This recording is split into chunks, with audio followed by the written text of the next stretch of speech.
Hi everybody, welcome back to our channel. In this guide, I'm going to show you the procedure on how can you fix Box app not working.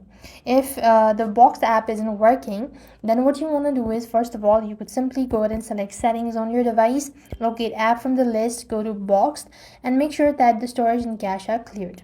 Next, while you're in the section, you also want to make sure to go to the settings page, or you just want to make sure to go to storage, or you just want to make sure to go to system over here and make sure that the device is updated to the latest version as well. Next, what you also want to do is just go to your app store and make sure to check whether your app is updated to the latest version or not. In some cases, temporary glitch can be fixed within simple update, or simple restart can also fix. So you might want to make sure to restart the device as well. That should also definitely help you out. So these are a couple things you could do in order to fix Box app crashing, or otherwise you just want to make sure to wait for it, and that's it. So thanks for watching. See you in the next video.